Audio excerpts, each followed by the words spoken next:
Hello, everyone. Welcome to Functionally Enlightened. I'm your host, Sharon Zurita, and today we have a very special guest. I'm completely honored to have Dr. V, her real name, Dr. Véronique Desaulniers. Is that the correct Very pronunciation? good. Good job.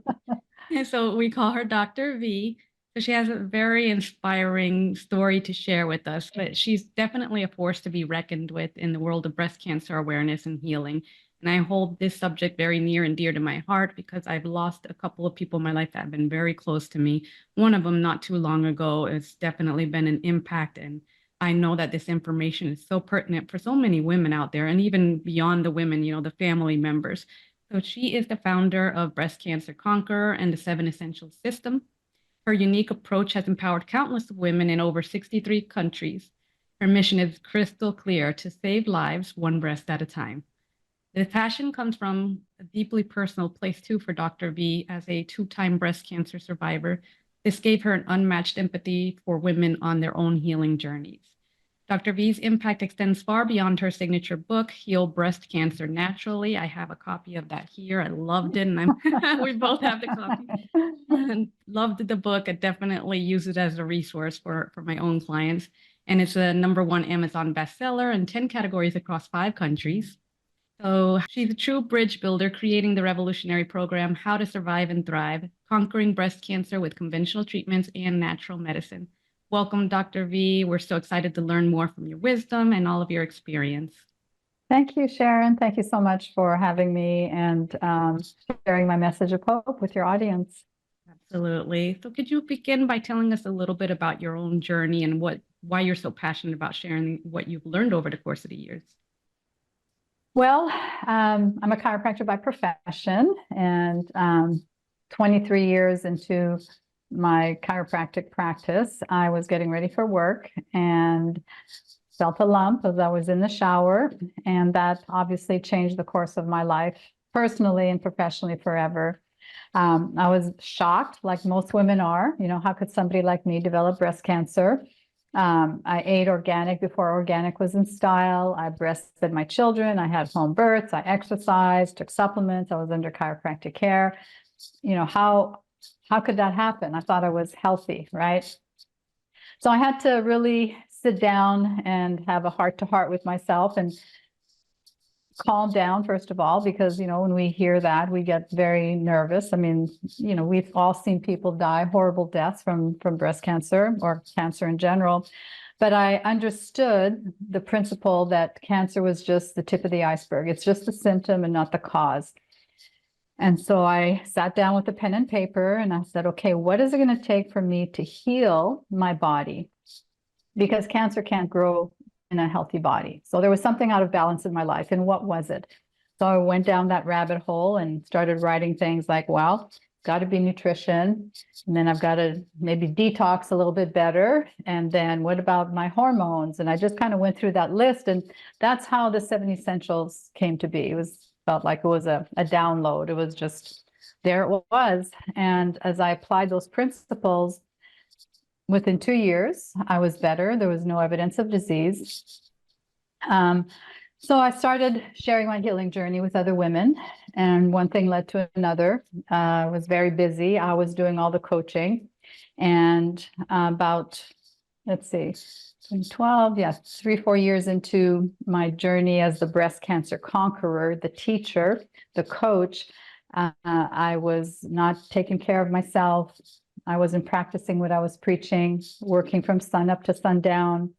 My hormones were off, wasn't sleeping well. I mean, the list went on. So I created the perfect storm for cancer to show up again. So this time, talk about shame and guilt. Here I was the face of Heal Breast Cancer Naturally, but I was facing another cancer journey. So I recognized, or I chose to change my life because I knew if I kept doing the things I've always done, I would get the same results. So I needed major changes. First thing I did is I stopped coaching personally. I trained coaches so that they could help the women. And I carved out time in my day, every single day, hours at a time, just to focus on me. My meditations, my coffee enemas, the juicing, all the things that I needed to do, the emotional work. And It took me 3 years. And during those 3 years, very few people knew. I didn't share that with my community yet. But I always had that vision that one day I would be standing on the stage, because I used to host live retreats, and I would share with my community, the women that were there, that this is what happened to me, and this is what I've been doing the last 3 years. And so I did. 3 years later, I shared the outcome, and again, I was no evidence of disease.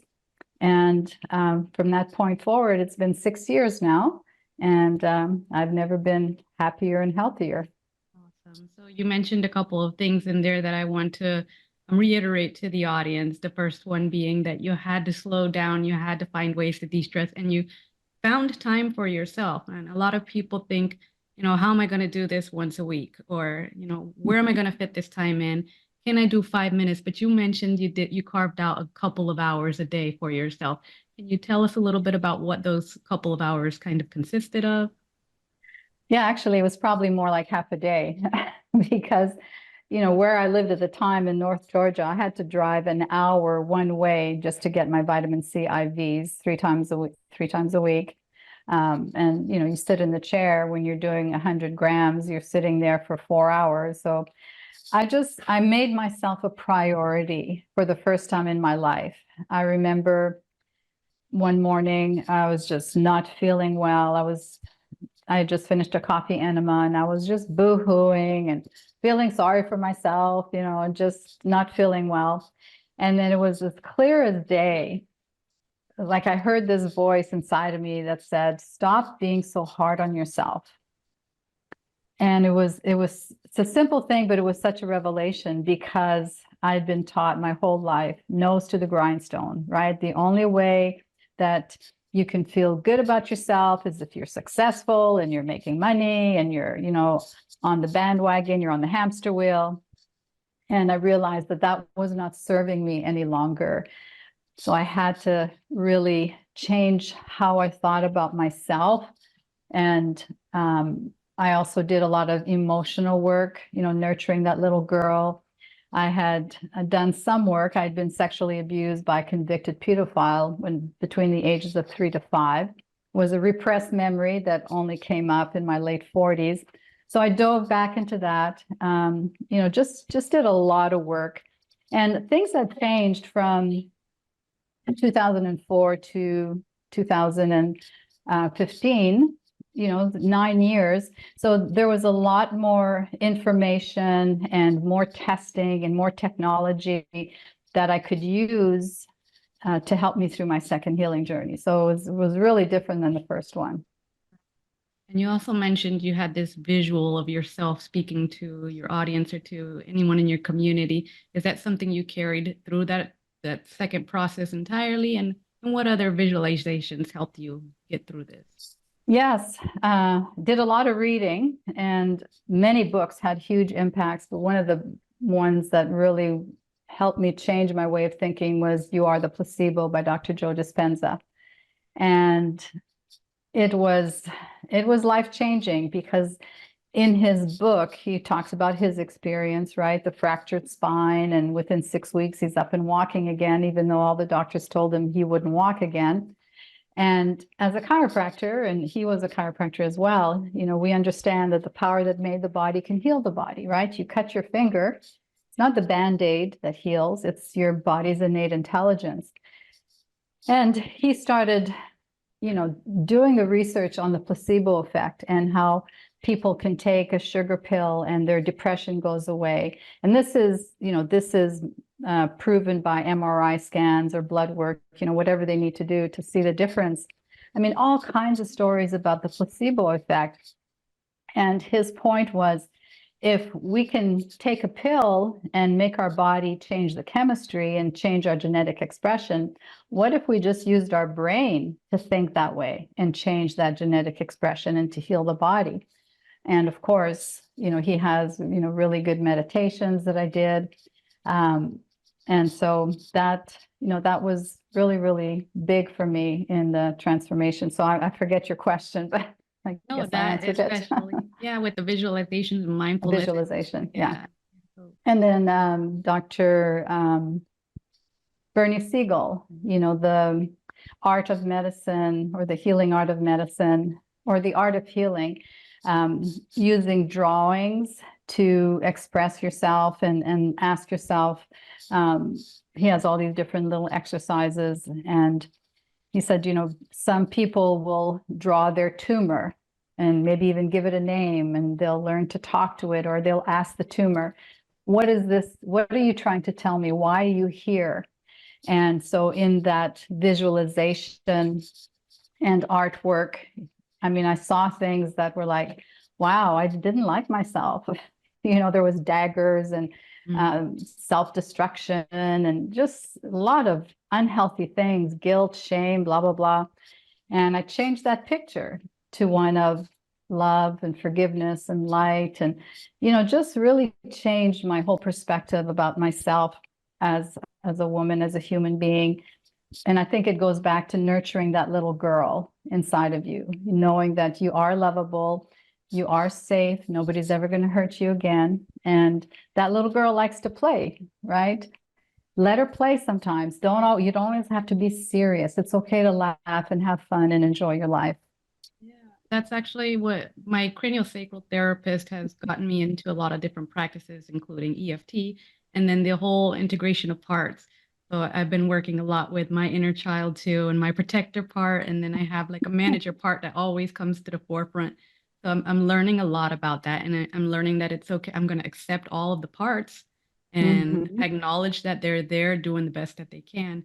It's a whole new field for me, but I find it so, like, it's just the connections that happen during the process, and I can go on about my stressful day for the most part, but it's not so stressful after that, after a session. Exactly. And you're a very intelligent woman who's accomplished a lot. And we tend to be in our head a lot. And it's a good reminder for us to connect with our heart, because that's really where our purpose and our joy comes from. Yeah. So when we talk about your system, so your 7 essential system, if you can talk to our audience a little bit about what that process is, or what the program would be, because there's a lot of women, again, in my community, they are suffering with a lot of different diagnoses and hormonal imbalances, and we know that if we don't correct these things, that it could develop into future disease states. So if you could absolutely share with us a little bit about that. Well, essential number one is let food be your medicine. And, there's no cookie cutter diet. You must monitor how your food is affecting you. So we recommend that women check their blood work, their inflammatory markers, their blood sugar, to see maybe you're juicing 10 pounds of carrots every day, and maybe that's causing insulin spikes, and that can stimulate insulin growth factors and open up cancer pathways. So it's important to know what works best for you. So test, don't guess. I really like this test called the nutrition genome. It looks at your genetic weaknesses and what foods and supplements best support those weaknesses. So, for example, it taught me during my second healing journey that I don't convert beta carotenes to vitamin A. When you eat carrots or sweet potatoes, I have a genetic weakness. I don't convert it, so I have to supplement with liposomal vitamin A. Same thing with vitamin D. I don't manufacture and convert vitamin D very well. I have to supplement with at least 10,000 a day, even though I live in sunny Florida. So it'll teach you those little things that can have such an impact on how your body responds and heals. So that's number one. Number two is to reduce your toxic exposure. And with breast cancer, the most important thing you have to come to understand are the chemical estrogens that you are exposed to, and they're everywhere. Herbicides, pesticides, insecticides, the products you use in your home, the things you put on your skin, the makeup, the hair dyes, all of these things are endocrine disruptors, and they can mimic and stimulate estrogen production in your body. That's not to say very clearly that your hormones are not driving the cancer. It's the or the chemical estrogens that are putting that stress. So you have an overabundance of those aggressive estrogens in your body. And so also when you're exposed to all of these environmental toxins and your liver becomes a little sluggish, then you're not able to metabolize whatever is already existing in your body. So that contributes to the estrogen overload. To jump back real quick to essential number one, because I find it very fascinating. When you do, this is one of your first line labs that you would run with all your clients, or is it something that you just highly recommend? Because I feel like if you have a deficiency and you're supplementing so much that you're not going to get anywhere with it. So it's either figure out a way to stabilize or balance your minerals and then take in the proper nutrition. Exactly, exactly. So when people join our community or they have coaching with us, first thing that they do is fill out a 15-page questionnaire on the 7 essentials. So we know where the deficiencies are just by seeing, what they're eating or not eating, or, we go down the line. So from there, we can make recommendations. And it's a process. It took you years to develop cancer, and breast cancer is rarely a medical emergency. So you have time to, to monitor, to heal, and to start doing the work. It's a marathon, it's not a sprint. So with that diet component, I'm also aware of all the toxins that we're exposed to through our food.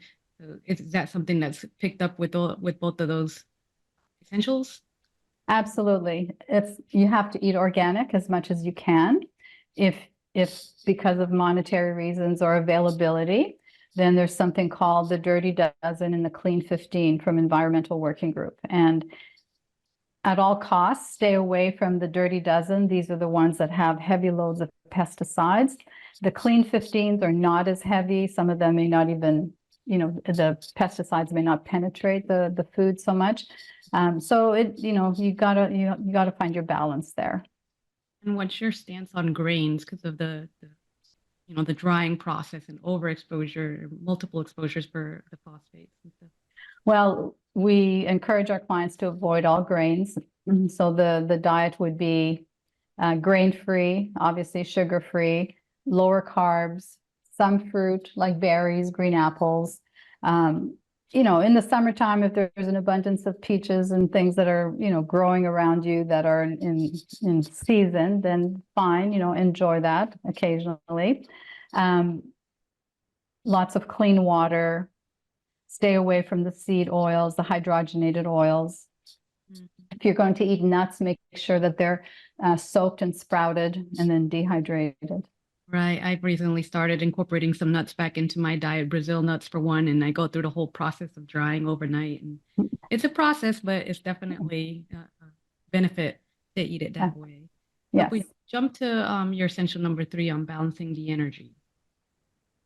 So we're energetic beings, right? We're 1 billionth physical matter. The rest is all energy. So chiropractic care to balance your nerve system, acupuncture, massage, grounding, getting grounded to the earth because we're so disconnected and there's so much benefit to grounding ourselves. Balancing our exercise, making sure we're moving our body every day, balancing our sleep. If we're not getting proper restorative sleep, it lowers our natural killer cells, so your cancer, is not going to respond as well. Affects your thyroid, your brain health, all of that. So make sure that you work with somebody to help you get that good night's sleep without medication, doing everything naturally and with herbal supplementation and things like that. But the biggest thing for number 3 is to balance your hormones. And, your audience out there have probably been told if they have breast cancer that their hormones are driving the cancer. So they have to take these hormone blockers or aromatase inhibitors because that's going to slow down the cancer. Well, if our hormones cause cancer, every 20-year-old on the planet would have cancer, right? Our hormones are necessary. Our balanced hormones are necessary for our brain health, our bone health, heart health, immune system. I mean, go down the line. We need them.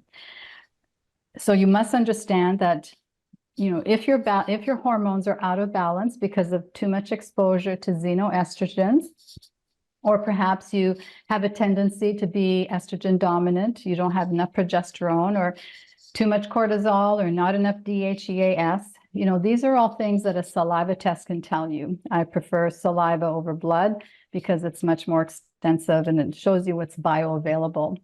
And then there may be another issue, which is something I discovered in my healing journey. It's something called methylation, where your body has an inability, you have poor methylation. You're not able to metabolize your hormones very well. So you're not breaking down those estrogens and clearing them out of your body. If you have that situation going on, yes, that can be problematic for developing breast cancer. So again, work with somebody who can show you either through DNA testing, blood work, urine.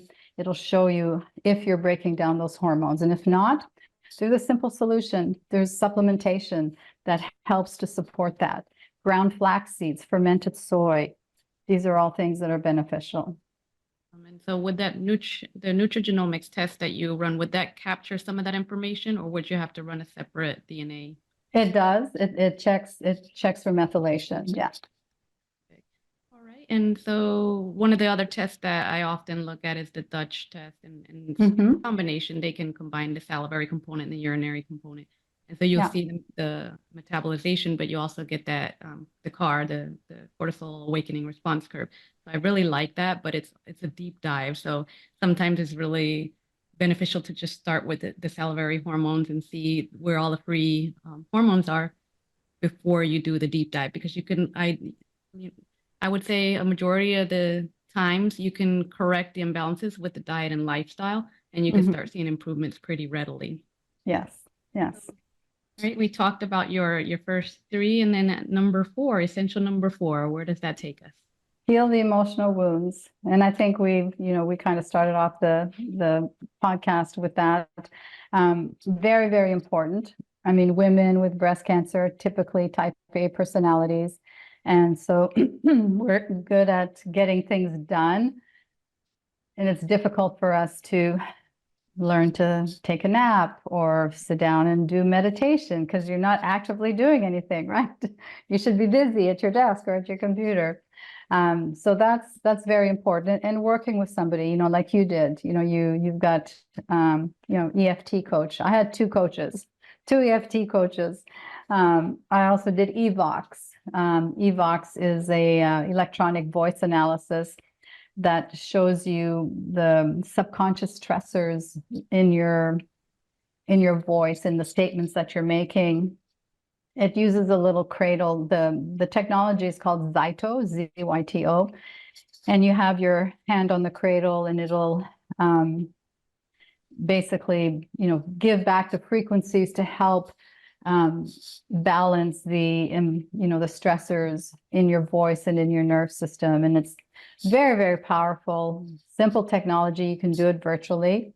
Okay. And it helped me a lot. Okay. So someone would just get in touch with a practitioner like yourself to have that analysis done. Yeah, well, I don't do it, but we have a great resource that I've worked with, and she's phenomenal. She's a trauma coach, and she had amazing results with EVOX herself, and so she started incorporating it in her practice. Yeah. Well, I hadn't heard of that one yet. Oh, really? Okay. Yeah, it's a great one. Then we have one of them that I guess the newer generation might be less exposed to dental toxins as our generation before.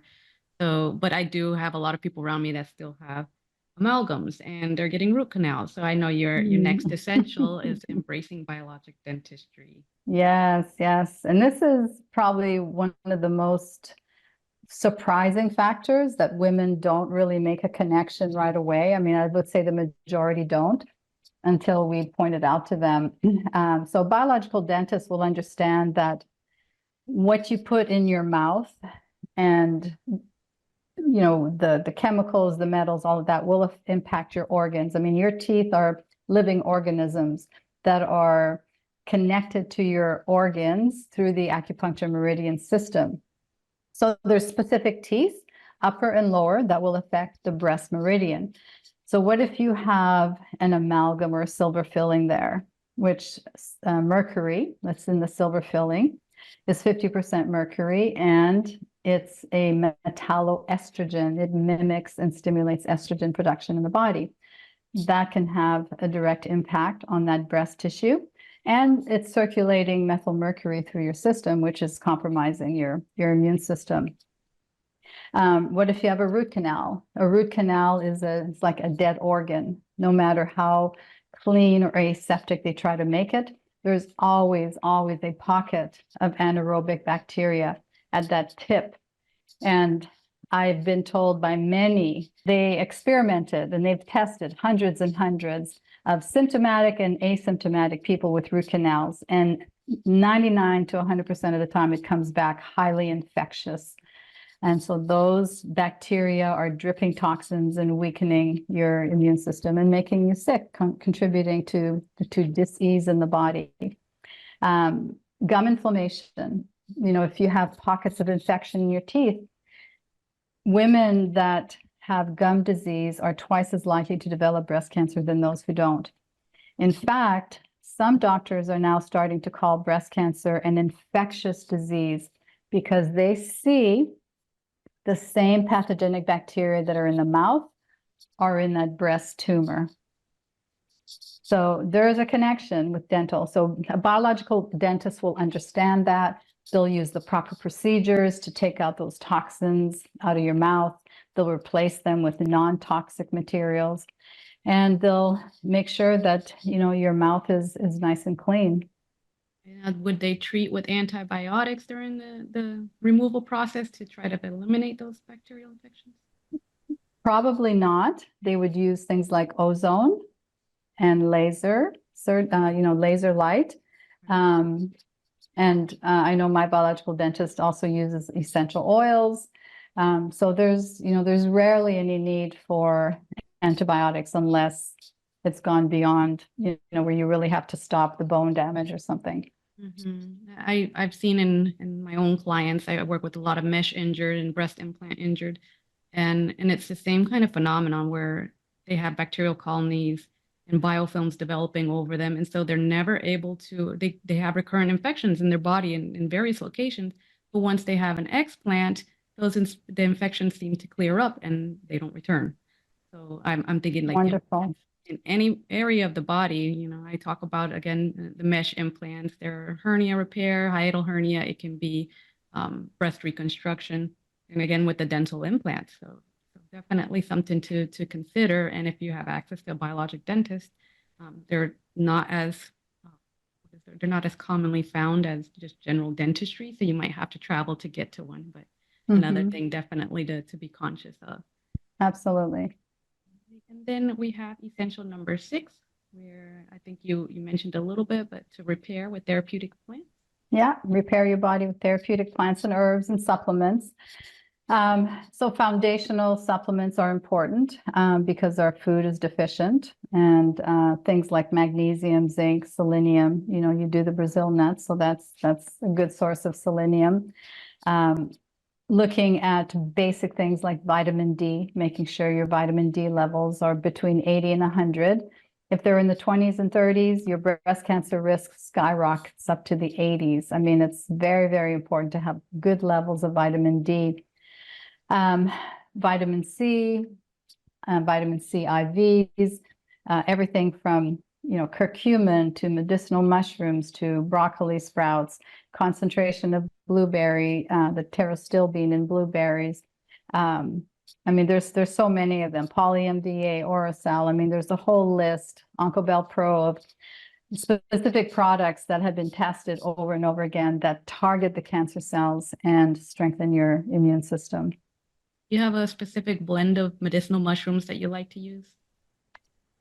A blend, I can't say that I use a blend. I do like, turkey tail. I like chaga. I don't know. There's so many of them. Shiitake, reishi. Sometimes I'll drink some coffee that has some mushrooms in them. Right. Yeah, I use everyday dose because first off, it has a tiny bit of the coffee extract, so it still retains the flavor. But I believe it has chaga and lion's mane, And then Lion's mane. I Yeah. add some cordyceps in there too because I've Mm, read so much about their benefits. So it's yeah. like you mentioned, you have to get it from a variety of sources. It's not like you can find one supplement or one blend that's going to capture everything that your body needs. Right. Right. Cool. And And then number 7 is to practice very early detection. Now, I guess we can start off by saying if your doctor tells you you are cancer-free, in his mind, he doesn't see anything on the scans. He doesn't see anything in the blood work. So cancer is gone. Go home, live your life. Don't worry about cancer again. But unfortunately, what happens is 2 years, 5 years, 10 years, women wake up with metastatic breast cancer and they had no idea. The challenge is conventional medicine isn't trained to understand and think about circulating tumor cells and breast cancer stem cells. You know, these are the residuals of the cancer that need to be extinguished and maintained in control. And it's really not that complicated. There's so many natural substances that can affect breast cancer stem cells and those circulating tumor cells. Radiation, chemo will actually make those more aggressive. They can't kill them. It makes them more aggressive. So things like high dose melatonin, curcumin, medicinal mushrooms, broccoli sprouts, blueberries, ginger. I mean, there's a list of things that can help keep those cancer cells at bay. And how do you know if you have those? Well, there's a very good test called the RGCC test or the Greece test. Literally, it started in Greece, and RGCC stands for Research Cancer Genetics something. I forget what it is, but it's a great facility. They have over 20 labs all around the world. So you have your blood drawn, sent over there to the lab. They filter your blood and they'll count the number of circulating tumor cells. Then they'll grow those cells in the lab, and then they'll dose 50 different natural substances against your cancer cells to see which ones are most effective against your cells. So it's very, very targeted, very specific. You can also do a chemotherapy test, which again, it'll test 50 different chemotherapy agents, anti-hormone drugs, and it'll show you, instead of cookie cutter like doctors use, you can show them, you know, this chemo seems to be more effective for me compared to these others. So that's a great way to really, you know, target the cancer and stay ahead of your journey. Looking at inflammatory markers. If you're on an active healing journey, you should check your markers at least once a quarter, because if you have high inflammation, then that means that the terrain in your body is ripe for making more cancer. So you want to keep those inflammatory markers as low as possible. What else? There's lots of companies that use liquid biopsies like the RGCC, where they can screen your blood and check for 50 different kinds of cancers. So this technology is just amazing and how it's improved. When people think of early detection, they often think of running to get a mammogram, right? In October, we all know about the pink month, but mammography has had its time, and I think more and more people are waking up. I mean, radiation causes cancer. Compression. What if you have a small little tumor in there and you're getting that compressed and radiated? The potential to spread malignant cells throughout your body is there. And if you have dense breasts, which the majority of women and younger women have dense breasts now because of all the environmental toxins, it's like finding a polar bear in a snowstorm. You know, 48% of those tumors are missed. So you have this tumor that's growing and growing, and you go back a year later, and guess what? You know, things may be out of control. So if you choose to do a mammogram, back it up with an ultrasound. You can also look at thermography, which looks at the infrared heat coming off of the body, and it'll show you if there's patterns of blood flow or inflammation in the breast tissue. So it'll give you, you know, it'll tell you something's going on in that tissue that needs to be taken care of. Yeah, I'm definitely an advocate for thermography. I've been doing it since I would say the second year of my chronic illness journey. I started moving away from the traditional practice and then going into whatever holistic, non-invasive, and natural things that I could incorporate. But Mm. my experience with mammograms have not been great. The first one, I was kind of scared into having to stop breastfeeding because of a suspicious lump, which developed. Oh, I went in for a biopsy, and in this, I'm not sure if this is common practice, but when you have a biopsy and they implant the titanium clip, they want to yes. re-image. So then you're subjected to another set of mammograms immediately after the biopsy. So that was experience one. And then a later experience, the same sort of thing, a suspicious mass, go in for the biopsy. But then I developed an infection that took well over a year to heal up. And Wow. I did go the antibiotic route because again, the fear factor was there. This is before I educated myself. And then nothing happened other than GI distress, right? The wound never healed. I had a lot of physical pain and discomfort. And then again, I went to homeopathy and using herbal tinctures and just trying to maintain a more peaceful mindset so that I didn't trigger the emotional response that can make things a lot worse. But all that to say, it might not be a typical experience for women, but that's one of the reasons why I'm definitely looking at thermography and really curious about the other protocol you were just talking about. Well, unfortunately, your situation is more common than not. And I can't tell you how many women have told me, I just went for, the mammogram and everything was all clear. 3 months later, I'm full of disease. How does that happen? It's because they missed it and they radiated and squished it. So it's going to, increase the growth. And there's actually a term called interval cancers that it's in the literature that from between year 1 and year 2 of screening, these cancers that occur 72% of the time, and they're much more aggressive because they've been missed and, nothing's been done to treat them. So it's, there's got to be another way. And backing it up with an ultrasound and other technology and blood work, then you can feel confident about what's going on in your body. Right. And the sad part is that you can go in and request an ultrasound, but because of insurance, they usually require you to do the mammogram and then the follow-up ultrasound. And There's a company called Her Scan, HER Scan.